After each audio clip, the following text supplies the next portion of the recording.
Okay, I just want to start by saying thank you so much for taking the time out to sit down and chat with me. I suppose we should go right back to the beginning. How did you first discover drag?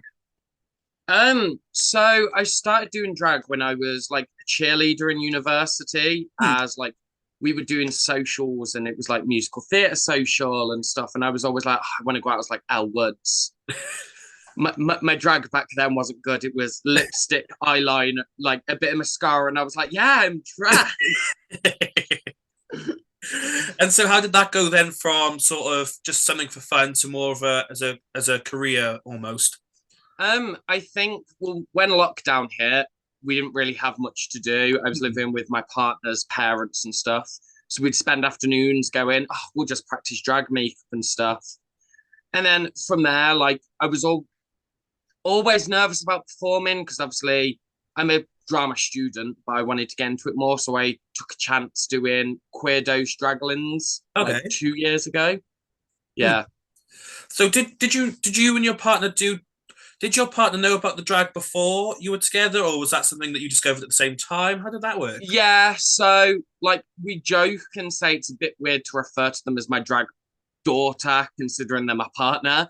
But I did get them in drag their first time. Like I Hmm. had all the makeup and stuff, and we were Yeah. like, he was like, oh, I'm bored. So I was like, yeah, we'll practice drag makeup and everything. And that's how Hmm. he got into it as well. So how did that sort of relationship work then? Have you kind of teaching him? Was there any other conflicts going on in the process? Um, I would say no. They would probably say yes because I would be supportive, but I was a little blunt. Like they'd be like, "Oh, how do my eyebrows look and everything?" And I was like, "Oh God, we look like we're a year 9 chav girl." We just, yeah. So I was caringly supportive, Yeah, pushing them. and obviously constructive. Oh, always Always. constructive. So where did the name come from then? How did you decide your drag name? So when I was younger, I did performing arts, and my grandparents used to basically call me narcissistic and vain and all that. Right. I didn't have a great relationship with them, but like I kind of then developed that into well, if I'm narcissistic and vain, like you kind of have to be in drag, you have to have that confidence. Hmm. And I have an obsession with like the seven deadly sins. Originally, I was going to be called Lust, and I was like, I can't be called that. I don't like that. So I took on the name Vanity, and then doing a drama degree, I wanted to be an actor, so I kind of just Hmm. changed that into my surname as well. So how did you come up with sort of the Vanity Act look? How did that process come about?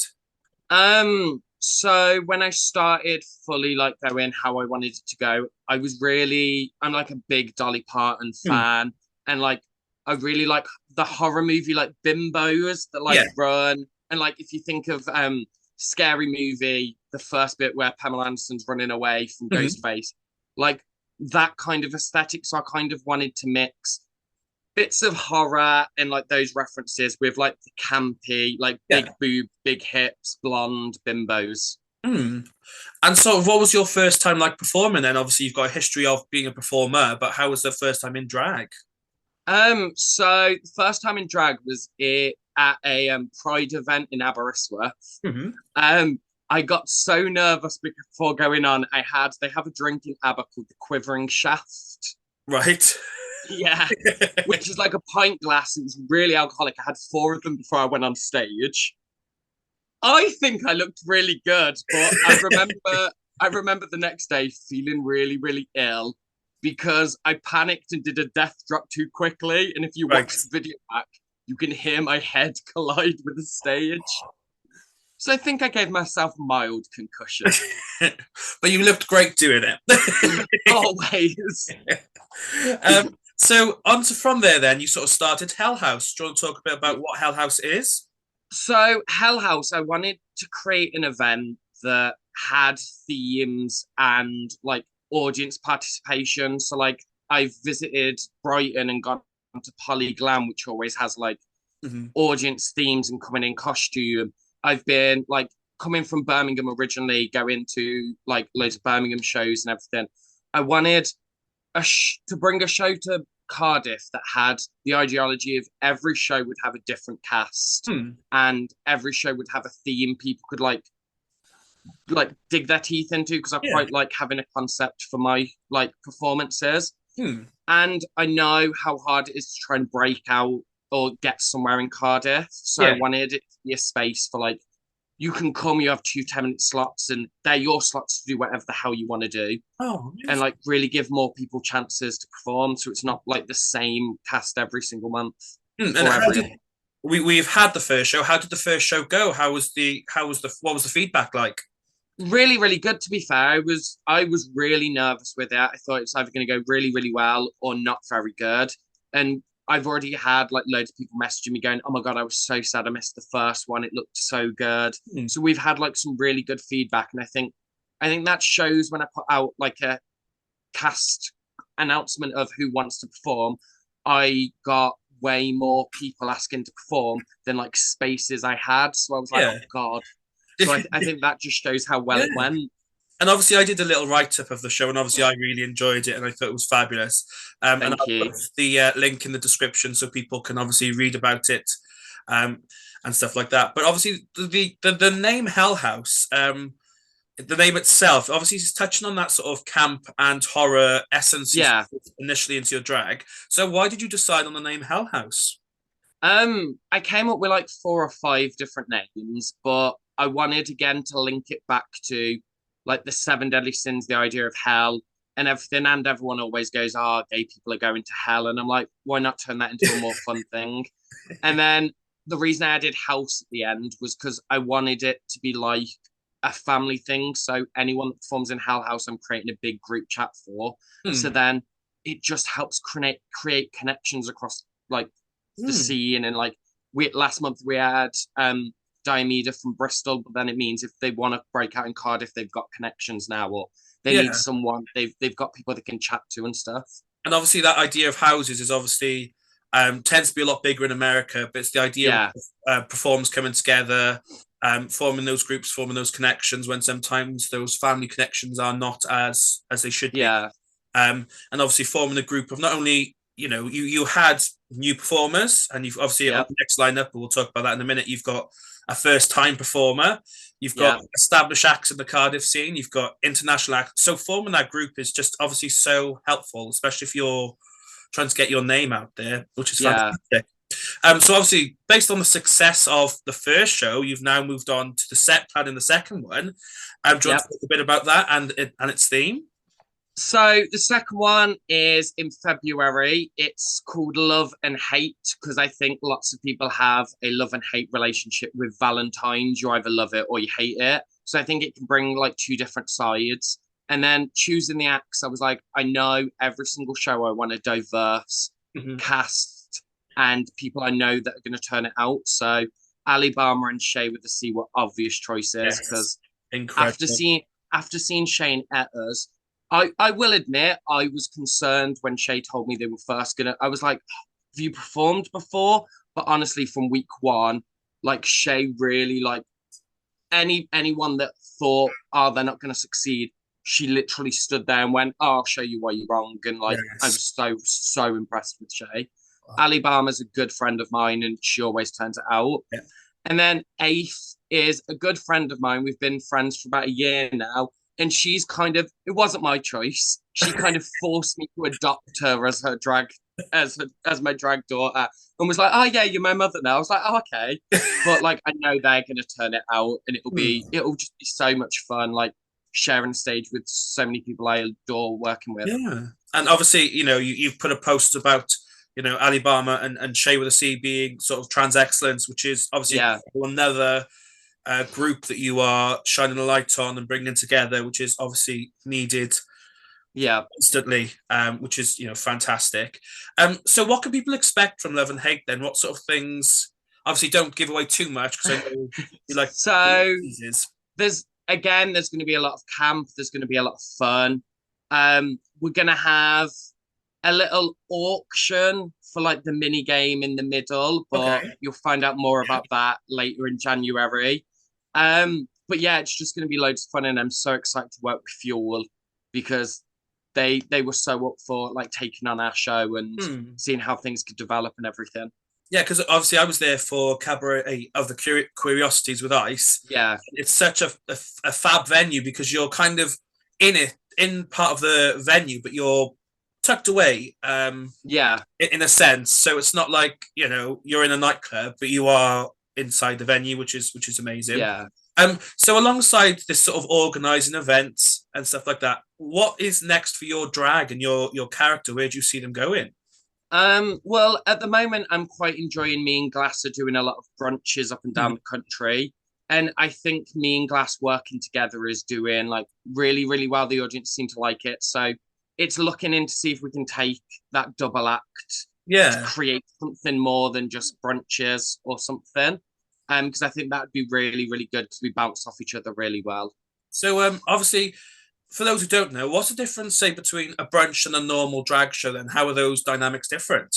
So brunches are they people tend to get a lot drunker a lot quicker. It's a lot of day drinking. It's just a lot more fun in terms of like the audience participation and stuff. Hmm. Whereas if you go to a club, sometimes it's you drink and watch Yeah. whilst they perform, and it kind of breaks down that fourth wall between audience and like drag performer. I think a lot more. Hmm. And you said obviously the day drinking elements can be quite unpredictable. Have you had any Yeah. sort of brunch horror stories? Yes, actually, we had one in Stratford upon Avon. I think we were just about to start our second act, and then this girl literally just projectile vomited everywhere, and we were like, "So we're gonna delay this for 20 minutes whilst we get everything cleaned Yeah. up." So that was interesting. It was a birthday as well. I said I'd have died. She had to call her dad to come pick her Oh up, no. who lives 2 hours away, apparently. I was like, oh God, my dad would have killed me. I know mine would have done exactly the same. Oh, right. So what advice do you have for sort of young performers looking to get into drag? I think just keep at it. Like, if you look at my mug, even just a year ago, there's so much of it that needed improving. Even if you look at it now, I'm really happy with how I paint and stuff now, but there's still improvements to go. Hmm. And you're not going to break out or get spaces really quickly. You've just got to have that drive and determination, turn up to places in drag, support other shows. Because Hmm. if people can see you are supportive and people can see you've got a passion for it, they're going to go, oh, I've got a 5 minute slot for you. And I think that's how I started, just like turning up and going, I'm in drag, I'm here to support and everything. And then people were like, do you want a 5 minute slot? And then it like grew Yeah. from there. And I suppose also joining communities, like you said, being a part of the scene, Yeah. not necessarily performing, but being a visible presence, and Yeah. joining, maybe joining in the likes of Hell House or Cabaret of the Curiosities. Yeah. So where can people stay up to date with Hell House and get involved for future events? Um, so Hell House has its own Instagram page, Hell House 13, where all events will be posted on there, all cast. And then if you follow my Facebook profile, Vanity Act, the events are posted up. Shh, calm down. The events and everything are all posted on there. Yeah. No, fabulous. So, as looking into the future, then, where do you see Hell House going? At the moment, we've got 6 shows booked in Wow. for this year, which is really good. I think based on that, if they go really, really well, it should hopefully become like a monthly show. Mm. I want it to become as known as or like as good as Hey Mary's, because Hey Mary's really helped me get my big break.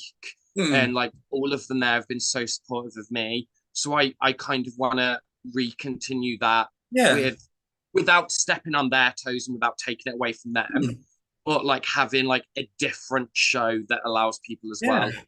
well. For those who don't know, what is Hey Mary? What could you just talk a bit Hey about? Mary's is in Mary's. It's Cardiff's, no, Wales's biggest alt drag night, with the likes of like Polyamorous, Medusa, and Nemesis Repulsa, Electra Complex. Like it's a really just in drag. There's a really diverse Mm. cast, but like yeah, it's really good. It's every last Friday of the month. But yeah, it's a really good place, and Mary's is an amazing place. Like you always feel welcome there Mm. with Gordon. And obviously, with the Hey Marys, every show they do fresh meat, which is a brand new, They do, yeah. not necessarily brand new, but someone who may not have been seen in that scene in particular, which is obviously, again, like you said, building that sense of community and shining a It light is, on yeah. it. I did my fresh meet 2 years ago in July, so that was one of my first things where lots of Cardiff got to see me, What which was was that really like good. then, going on stage for the Hey Mary gang? It was really, really good. Like I'm like Nemesis is one of my best friends, so it was Hmm. amazing. But like I was really nervous. I knew I was going to start behind the stage, and I was like, "Oh, we're going into a 20-minute break. I'll get ready." So I just lay behind the stage for 20 minutes, just going, "I'm on next. I'm on next." But obviously, once you were on stage, then how did that go? So like it flies. I think if before you go on stage you're not nervous, always think something's wrong with Yeah. you. It's just how you use those nerves, and I think I use those nerves to really motivate me and go, let's turn it out, because I Hmm. think you need that. And obviously, the very limited performing I've done in my life, if you're not nervous about doing something, it shows that you're not as passionate as you should be, in my opinion. Yeah, So, 100%. yeah. So I will end the same way I started, just by saying thank you so much for taking the time out to sit down and chat with me. I will put all the links in the description so people can just scroll down and click away. Um, I'll, I will be at the next Hell House show. That is a guarantee, I Perfect. promise. Because I had so much fun the last time. But yes, thank you so much for taking the time out, and thank you. Speak to you soon. Thank you. Thank Bye. you. Bye.